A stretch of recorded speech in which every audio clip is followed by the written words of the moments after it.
loves, and welcome back to another episode of Successful, Wealthy, and Confident. Today is going to be a very interesting podcast. I don't know how else to say it, but to just say it, I got lost in the woods. I got lost in the wilderness at night, no cell reception, no one there with me, by myself. It was an experience, and I want to start off by saying that I'm not hurt or anything like that. I made it out fine, and I would be remiss if I didn't share the life lessons I learned from this experience and what this experience really taught me and what it's kind of awakened in me, and how I came out of this experience a completely different person. I feel completely different compared to when I was heading over. So how I got lost was this happened last weekend. I was headed to Del Valley Regional Park, and it's in the Livermore area, and I'm based in San Francisco, so I took the BART to Dublin Pleasanton, and then I went from there. So I want to talk a little bit about the day before. The day before, that Thursday, I was feeling immense anxiety. And I don't normally feel anxiety to that degree. And it was just all over my body, especially my stomach. And I didn't know at the time. I thought the reason I was having anxiety was because of different reasons, other things going on in my life, but a part of me knew that something was going to go wrong. So much so that I even reached out to a friend who works for Uber and asked if he could drive me. He was busy at the moment, but I knew in my body that between getting off of BART and Ubering out there, I knew in my body for some reason something was going to happen, something was going to go wrong. And that was the only thing I really tried to prevent, the only action I really took to try to prevent it. I reached out to a friend and he wasn't available. I could have reached out to my friend and asked her to pick me up. I could have done a number of different things, but for whatever reason, this needed to happen. And looking back on it, I think it happened for a very good reason. So I got off the BART station on Dublin Pleasanton, and I got in an Uber.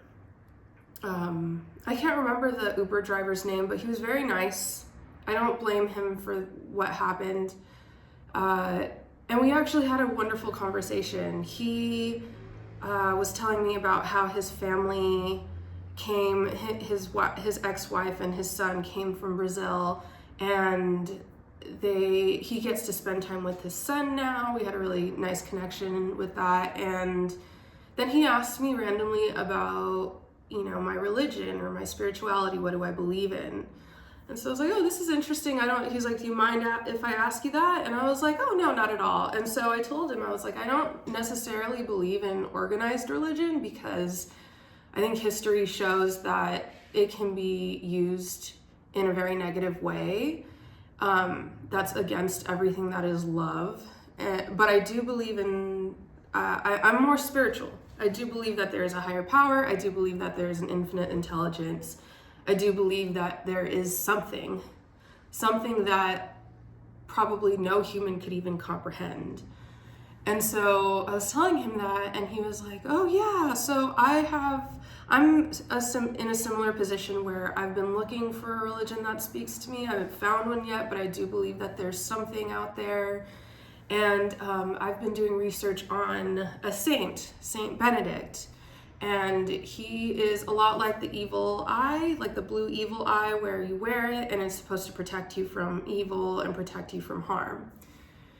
And so he ended up giving me this silver medallion that has a man with a Bible on one side, and then on the other side it has like a cross with a bunch of letters in it, and it's supposed to be a protection, Saint Benedict protection. And it was really cool because he gave this to me, and I was like, wow, that's so cool. He's like, yeah, I think it'll be nice to give to people to protect them. And I was like, wow. And I looked at my wrist, and I had a tiger eye bracelet. And this tiger eye bracelet was given to me by somebody that I no longer speak to. And, but I never felt the need to throw away the bracelet. I thought about it, but then I was like, no, for some reason, something's telling me not to. And in that moment, I realized why. I think that this bracelet was meant for this man. And so I was like, oh, here, so since you're giving me this protection, here's a protection bracelet. It's tiger eye. It'll protect you as well. And we exchanged it. He was really happy. He said he was getting goosebumps when I gave it to him, and we just had a very nice connection. So I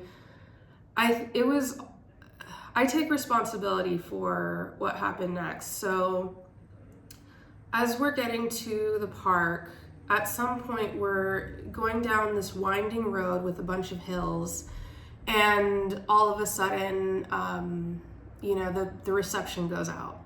And I think this kind of made him panic a little bit. And he said, this is where the address is. It's the address right here. And it was like in the middle of the road, there was a gate. There was a gate that looked like an entrance. I realized it was an entrance to a trail in hindsight, but it was, I just assumed that since he was telling me this was the right area, and maybe the trail led to a campground, and I'd never been there before. So I just assumed that he was correct, which was not the thing to do. I should have told him to keep driving further down, because if he would have kept driving further down, we would have gotten there. But like I said, everything happens for a reason. I think that this was divinely organized, and yeah, I'll get into that. So he drops me off, and I'm facing this gate with a road winding down. Now, the directions that my friend had given me was, continue down the winding road. In my head, road and trail mean the same thing. So you can see how this is my fault, you know what I mean? Like, I need to take responsibility for this. I can't just fucking blame other people for my mistakes. So it's about 7 o'clock when he drops me off, and the sun is still out, but it's maybe a half an hour away from setting. And I take my backpack and my heavy cooler full of really nice beer, because I wanted to bring beer for everyone. And I go down this road, and it starts winding, and it starts getting steeper, and then it goes up, and then it goes down. And then I see the trail split in half after about a half a mile. And I look, and there's this sign that says, I forget what it said, but it said something trail. And so in the directions my friend gave me, she said, go down the winding road and then turn left. Trail was the same thing in my head. So I went left, and I continued down, and then it started getting darker. And then the moon started shining. And then it started raining. Not heavily, but it was raining. And what made me finally turn around, it was getting dark, and at some point I got to a point in the trail where it looked like I was going into somebody else's property. There were no lights on, there were no people there, but there was a house, and it looked abandoned, and it was dark, and it was probably haunted. It looked very scary. And so I was like, I don't want to just walk on somebody else's property being mistaken for a trespasser and then get, shot or whatever, because you hear horror stories like that. So I turn around and I walk all the way back. And at this point, when I get back to the road, I had been hiking for about 45 minutes, and I got back on the road and I looked from right to left. I still had about 50% battery on my phone, and I was just like, God, spirit guides, like I know that there's something that's divinely assigned to me by God to protect me, like guardian angels, like spirit guides, ancestors, whatever is up there. I need your help. I need your help to get out of this. I don't know where I am. I don't know what I'm doing. I'm all by myself. I don't have reception. I can't call anyone. I just remember I had this moment where I was on the road and I was looking up at the sky and it was dark and all I could see were stars, and I was in a position where I was forced to listen to my guides, and I was forced to listen to my intuition, and I was forced to really hear them. And so I didn't hear anything clear at first, but then I looked on my phone and I looked on Google Maps, and I realized that a little further south from me, there was a part of the Google Maps that said, family campground. And I was like, oh my God, that must be where it is. And I had to make a decision. Do I turn around and go back towards civilization? I have no idea how long it's going to take. The drive through the winding road was already a lot by the time he dropped me off, so it would have been at least a couple hours before I would get to any kind of cell reception. Or do I continue further for God knows how long to find the campground, to find my friends? And so I really listened to my intuition. I really listened to my guides, and they told me, go forward. And another thing, I was looking on a map and it just looked a lot farther to turn around. It wasn't smart for me to turn around and go back from where I came. So I walked forward, and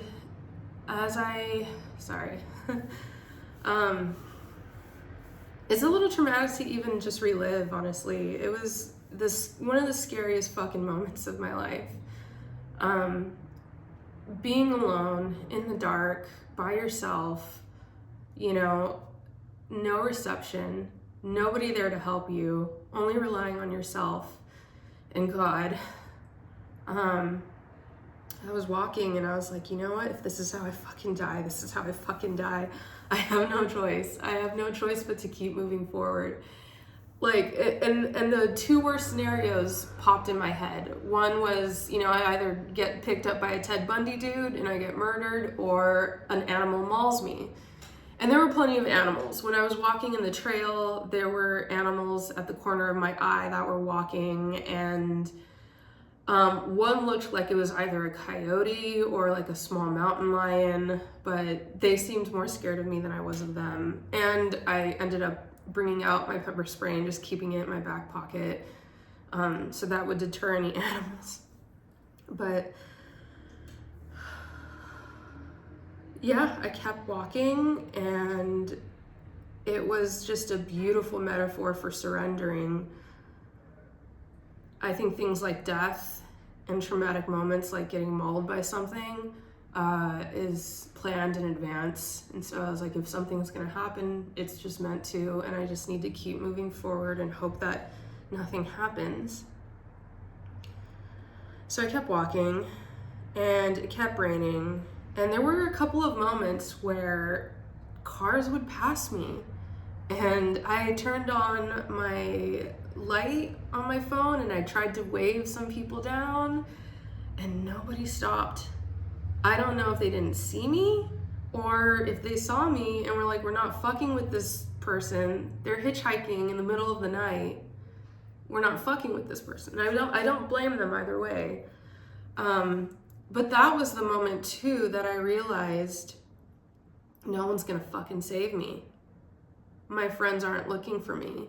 You know, all these things went through my head. My friends aren't looking for me. I'm stuck in this wilderness by myself. Like, push comes to shove, I may just need to pull out my sleeping bag and sleep on the road. You know, wait until daylight. Nobody's gonna fucking save me. Nobody's gonna fucking save me. I have to fucking save myself. And that's it's all just a great big symbol of life. There are people out there who can help you. There are people out there who can support you, but ultimately you need to save yourself. It is up to you to save yourself. It is up to you to get yourself out of the bullshit that you're in. Period, end of story. Nobody can save you but yourself. Nobody. Nobody can encourage you to get sober. You have to do that on your own. Nobody can encourage you to, you know, stand on your own 2 feet. You have to do that on your own. So I walked and I walked and I walked, and it got darker and it got colder and it got more rainy. And I kept walking. Maybe an hour passed by, and I finally saw a little hut that had, it was like the entrance to the park. It was like, it was the little hut where people go and drive up to. And I was like, oh my God, fucking finally. And I see a sign and it says campground, and then it points in a certain direction. I'm like, okay. Breath of fresh air. I'm going the right way. I keep walking, and I get to an area where I'm still walking on the road, and I look to my left and I see lights, and I see houses, and I see it protected by barbed wire. And I'm thinking, okay, maybe this is a part of the campground. Maybe this is, you know, the section where they have it sectioned off, but this is a part of the campground. And so it's such a stupid decision looking back on it, but at this point I've been walking for an hour and a half, maybe 2 hours, and I was desperate and I wanted to talk to somebody. And so I throw my backpack over this barbed wire fence. Luckily, it was like spaced out enough to where I could crawl in between it. But as I'm crawling in between it, I'm like, my job is to stay calm. And there were so many moments when I was walking where I was having a panic attack and I had to stay fucking calm, because panicking was not going to do anything. I needed to stay calm throughout this entire thing. And so I crawl through this barbed wire. I don't get hurt, thankfully. And I grab my backpack and I walk up to these cabins, and I realize that it's like the campground office. So there's nobody there, because obviously it's late at night and it's closed. And I look, and there is a public bathroom that has lights on. I wasn't sure if it was open, I didn't check, but I looked at that and I was like, okay, at least if I have to come back, I can like sleep on the floor in that bathroom and be a little bit warmer. I walk around, there's cars, but everything's dark. There's no light, there's no indication that people are there. And so somehow I find a road that leads back to the main road. So I get back on the main road and I see this bridge with this river running below it. I'm like, okay, I must be getting somewhere. I keep walking and I see another sign, and it points in another direction towards the campground. And finally, after walking for another 15 minutes, I see the campgrounds and I see a fire, and I can smell the sweet smell of the fire, the campfire, and I finally I approach the campfire. So there's an entrance to the campground, right? And then there's like a chart, and my friend said, okay, we're gonna be in campground 56 and 57. And so I look at the chart, because I'm not fucking around at this point. I'm not walking anymore, and I make sure that I'm going in the right direction. And I go in that direction, and that's where the campfire is. And finally, as I get closer, I call out my friend's name, and she's like, oh my God, you're here. Where have you been? And then finally, after keeping all of the anxiety that I was feeling, because I had to stay fucking calm to get myself out of the situation, I could finally let it out. And I was like, give me 1 second. Oh my God, I've been hiking for hours. I didn't know where I was. I got lost. I've been in the dark this entire time.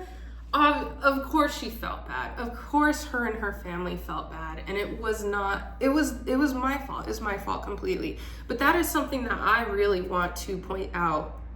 I did not blame them. I did not,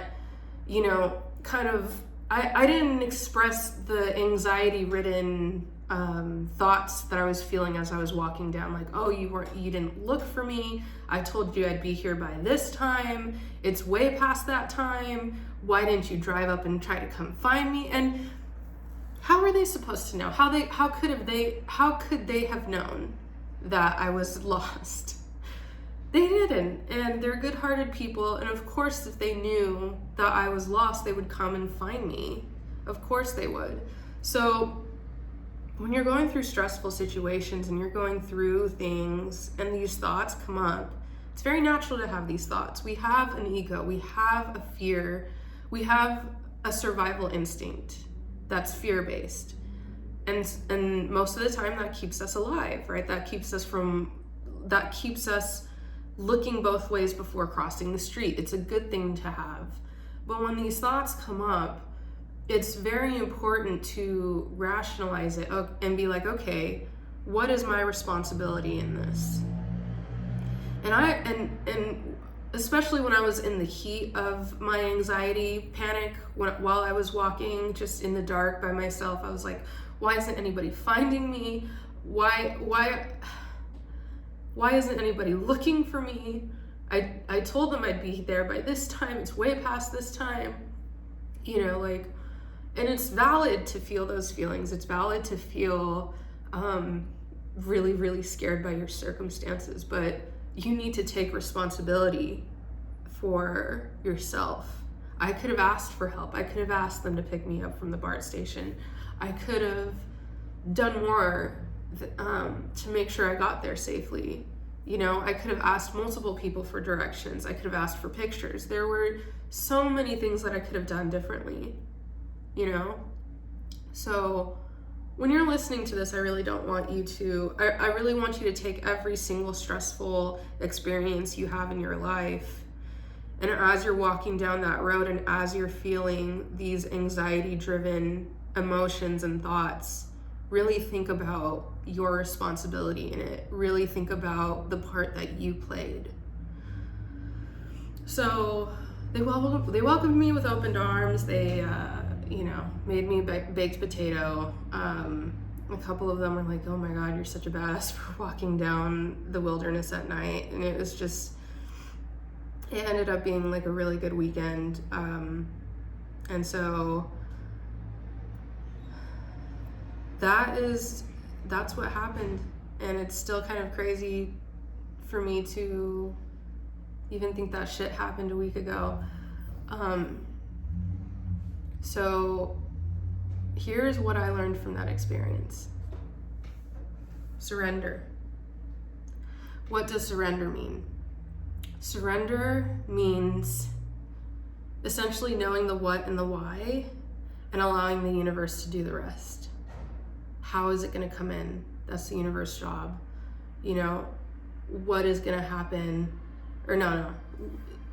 The what is the goal, and the why are you doing it? Those are your jobs.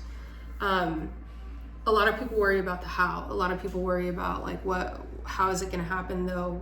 You know, I want this now. And in hindsight, I think that was the reason why the universe put me in this position. Over the last couple weeks prior to this trip, I had been asking, how the fuck is it gonna come in for one of my goals? A goal that I have been really wanting for a long time. And I was feeling angry and bitter that it hadn't happened yet. Where the fuck is it? I've done the work. It should fucking be here. And yet it wasn't there. And I think the universe kind of got sick of my shit. I think the universe was like, bitch, surrender. You know the what and the why. Give us the space to do the rest. Like, stop trying to fucking control everything. And it took me going through this to realize what surrender actually is. It's walking down the path, having faith that you're going in the right direction, either with no knowledge that you're actually going in the right direction or a small indication that you're going in the right direction. So in my case, my small indication was looking at my Google Maps and seeing not a clear route to get to the campground, but that I was going in the general direction towards that campground. And that was surrender. That was me finally learning that lesson of just, I'm going in the right direction. I have to save myself. I have to get this done. I have to do it. And honestly, it would have sucked. It would have really sucked to have slept on the side of the road because it was cold that night. It was really cold and it was raining. And I also realized I felt so lonely in that moment. No reception, no way of getting to other people, having to save myself, having to do things, having to do this journey on my own. But as I was asking my guides for help and asking for support, I was anxious, definitely, but I felt them. They were there. They were walking with me. They made sure that I never got into real trouble. I even got a medallion from the Uber for protection. You know, nothing bad was going to happen to me because they were there with me. And I think the final thing is that I was forced into an environment to listen to my intuition and to trust myself and to have faith that I was going in the right direction, even though it was a very small indication that I was headed in the right direction, and to listen to my spirit guides. I feel like this was a rite of passage of some sort, and I am awakened in a way that I've never been before. I can hear my guides a lot more clearly. I can ask them questions. I can have a dialogue with them, and it's something that I've never really experienced before. So it was a tough love lesson. It was a tough love experience, but a lot of really good lessons came out of it. And I wanted to share this with you so that you could apply this into your own life where you are feeling lonely and you're feeling like you have no choice but to keep moving forward. And my message is for you to just keep fucking moving forward. Stay calm, breathe through your anxiety. Don't blame other people for things that you're responsible for. And then go from there. You're strong. I love you. You are going to make it out of the woods just like I did. I love you.